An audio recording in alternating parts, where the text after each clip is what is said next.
Welcome back. With us live over the phone now is Dr. Yousra Hamid. She is manager of the Egyptian-Italian Environmental Cooperation Project. Good morning, Dr. Yousra. Good morning. How are you doing? I'm fine, thank you. Of course, talking about the 42nd anniversary marking Sinai Liberation Day, of course, this is a very dear part of our hearts that we gained with our blood and tears. Talk to us about the Sinai development and how is it a matter of national pride, national security, and national integrity when it comes to Sinai and development inside Sinai? Well, it is always a pleasure to talk about Sinai and to celebrate the Liberation Day with you. Sinai is a sincere part of Egypt to my heart, to be honest, because in Sinai I started to work as a park ranger within the protected areas of Sinai. And I was coordinator between the protected areas and the local communities over there. And we did several programs that now some of them became projects, independent projects run by the local community. So these projects started as programs within the Bedouin support program of the protected areas. In fact, I left Sinai, working in Sinai, basically several years ago, because now I'm involved with other different parts like the Red Sea and Western Desert. But I can tell you about the project that we started in Sinai, especially in San Catherine protected areas. We worked with the local communities to develop their heritage and traditions and turn it into a program and projects that support their livelihood. One of which is the handicrafts for women that now involves more than 500 women working in this project, and they produce very, very unique pieces that is sold in Egypt and overseas as well. But another unique project that identified them is the medicinal plants project that started also as part of the project that supports the protected areas under the supervision of the Egyptian Environmental Affairs Agency and the Environment. So Sinai, especially the San Catherine area, this is a mountainous area. It's famous for medicinal plants. They have more than 115 medicinal plants. So the project worked on drying these medicinal plants as part of their tradition that they used to dry all kind of food when you used to live the mobile lifestyle.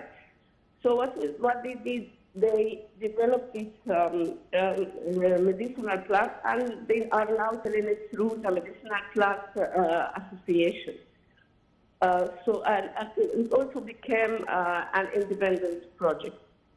Other project that we started over there is an ecology, where people go and rest in the mountains, spend their vacation. At the same time, they experience the whole experience of the Bedouin lifestyle. So they eat traditional food, maybe they wear the traditional costume. So they live the whole experience of the Bedouin lifestyle.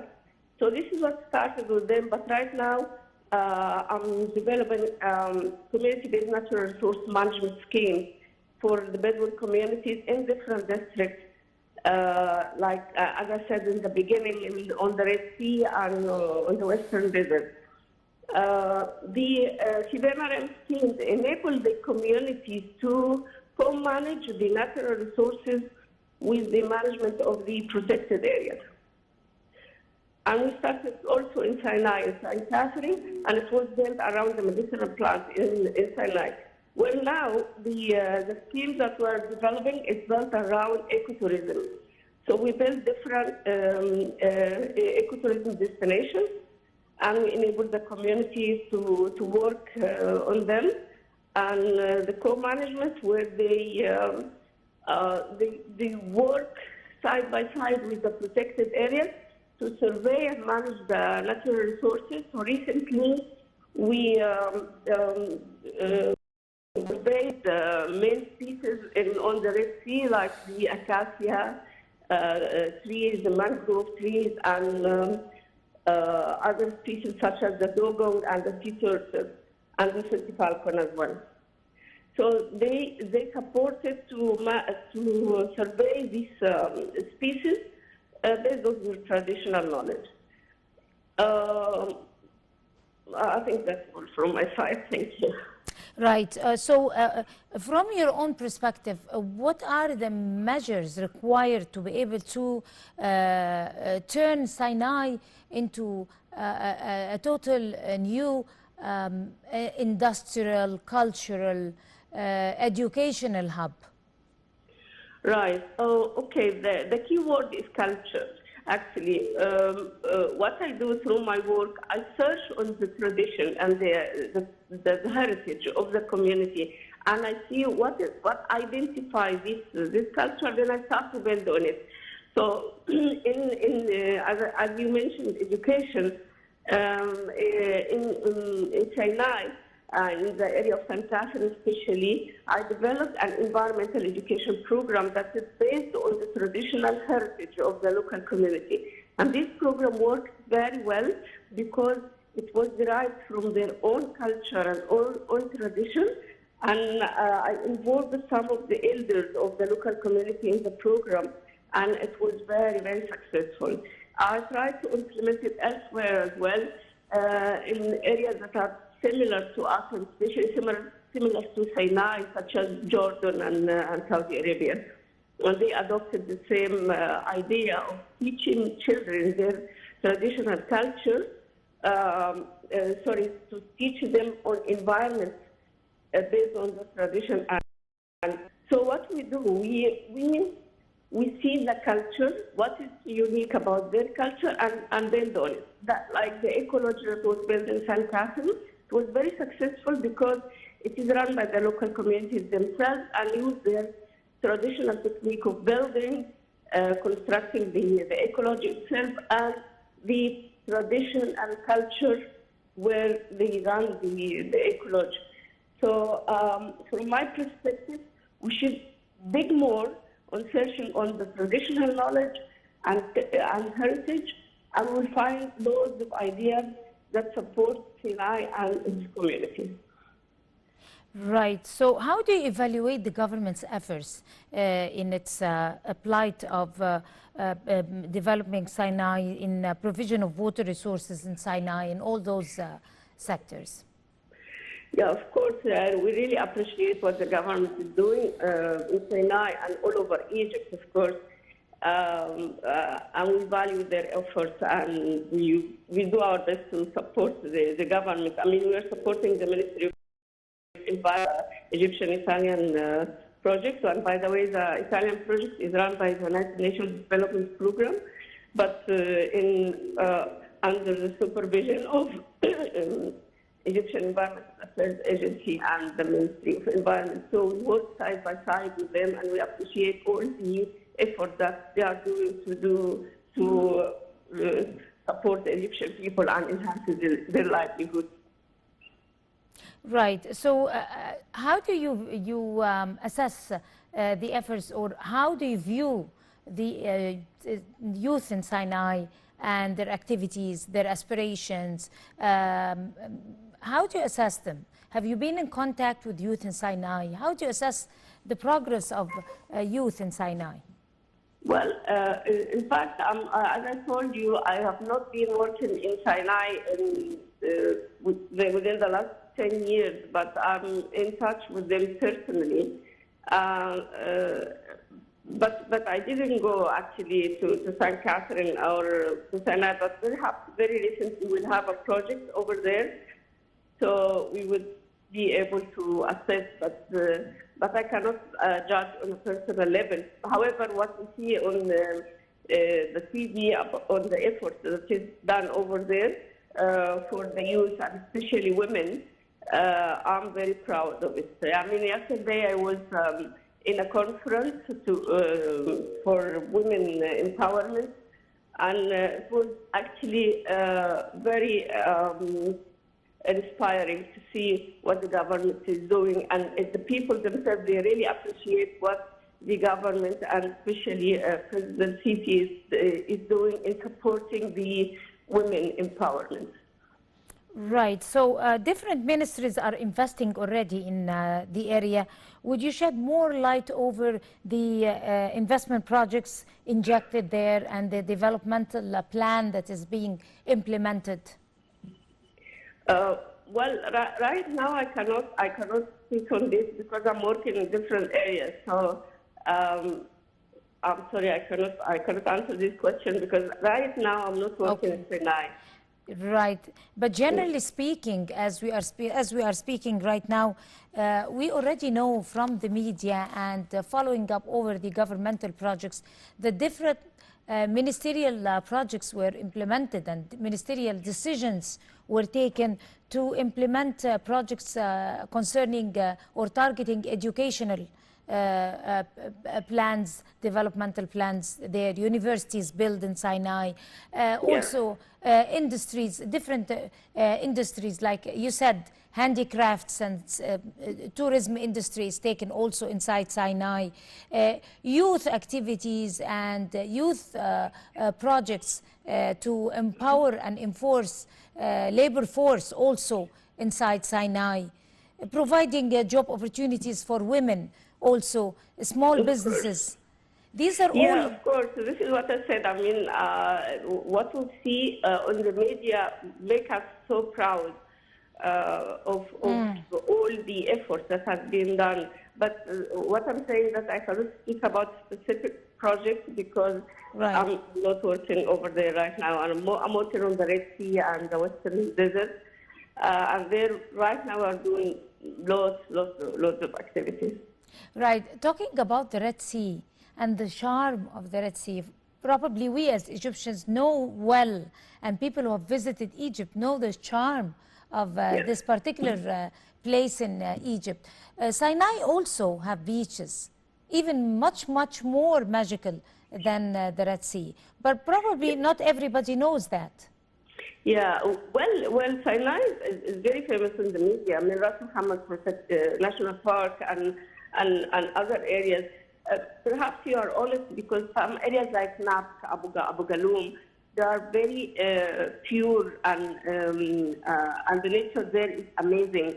So in the Ministry of Environment, we have Eco Egypt campaign where they promote all the protected areas and all the natural areas in Egypt. So this is one of the efforts that one of the great efforts actually that the Ministry of Environment is doing, the Eco Egypt campaign that promotes the natural areas and encourages people to go and visit different districts in Egypt, not only Sinai, but all over Egypt. Like for example, Marsa Alam.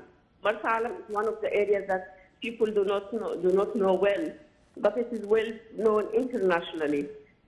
So what Eco Egypt is doing is to promote all these natural areas and encourage people to visit and invest over there. Right, you raised a very important point, which is the ecotourism, which is a very rich source. It has a very rich source in Sinai, actually, and parts of Egypt like Sinai. So what are the government's opportunities and chances to be able to promote for this type of tourism and revive it once again in places like Sinai and similar places? Well, to be honest, different places in Sinai, like Sharm el-Sheikh, is overdeveloped. However, because its uniqueness, tourists come from all over the world to visit it. But to highlight areas like Nab, Abu Galoum, Dahab, all these areas need to be really highlighted in the media for Egyptians to visit and to promote it internationally as well.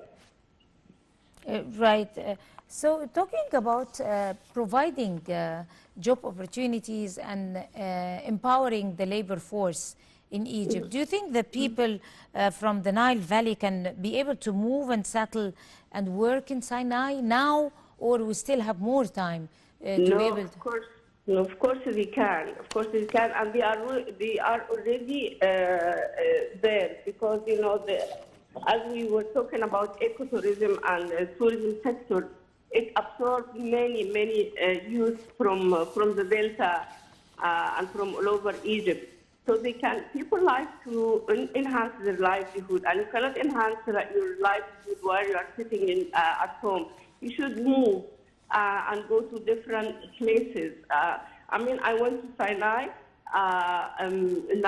in the 1990s and early 20s. I was so happy. I was really enjoying my job. My job is like my hobby. I was there in the natural areas, enjoying it, doing my job within the protected area. But this was really very enjoyable part of my life. I was young. I was climbing mountain, walking in the desert. Very enjoyable. So you can do your work over there and you can enjoy it. And of course, the salary is over there because you moved from the crowd, Cairo and Alexandria, from Alexandria, to natural areas. So I would encourage every youth, all the youth in Egypt to move and go to new areas like Sinai, the Red Sea, the Western Desert. Desert is very calm. It's very calm and nice, and you can learn a lot. People would say, this is just sand and mountain, what we learn from this. No, I built my career around Sinai. From learning from the school of St. Catherine. I call it the school of St. Catherine. So the measures and the tools probably taken by the government to be able to adopt and encourage the foreign investors. I mean, talking about foreign investment generally in Sinai. Are there good chances and promising chances for foreign investment inside Sinai? And how could the government be able to effect plans to inject projects now?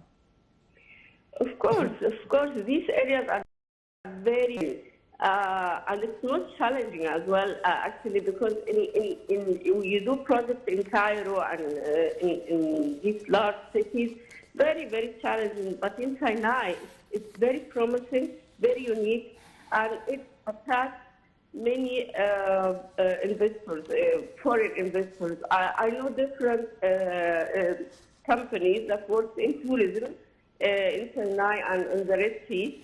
And like I said before, they are enjoying their business over there. Over there, yes. So how far would develop Sinai boost the country's economy from your own point of view? I mean, as we are speaking now, we have been speaking about different opportunities inside Sinai, different promising chances and everything. So how can all this privileges or opportunities inside Sinai turn into one of the most important and enforcing venues for the national income?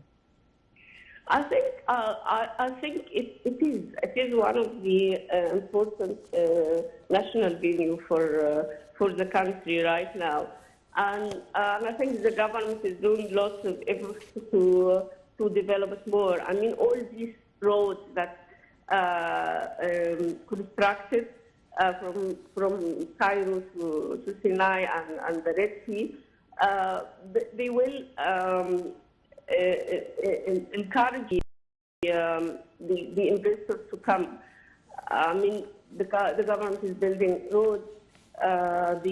They provide the facilities for this area, so they don't just ask you to go and invest there, but they provide you facilities. And constructing new roads, actually, from my perspective, I think it was one of the most successful achievements that have been done. I mean, I used to go to Sinai in more than 8 hours by car, driving by car. Now I go in 5 hours. Within 5 hours, I'm in Sharm el-Sheikh. So this is one of the things, I mean, one of the ideas that come to my mind now that could help encourage investors to come. Facilities, roads, things like that. Right. What distinguishes places like Sinai even more than Sharm el-Sheikh and Hurghada and places like that is that it has a different type of life there, lifestyle. Well, Sharm el-Sheikh is part of Sinai. Sharm el-Sheikh is the main part of Exactly, Sinai. but Sinai Yeah. in its own right is totally different. I mean, in the sense of the, it's a more natural life. I mean, Sharm el-Sheikh Yeah. is a little bit more modern. The nomadic Yeah. life, the Bedouin Yes. culture. If you Yeah. could brief us real quick over this privilege in Sinai. Mm. Sorry, I didn't hear you well.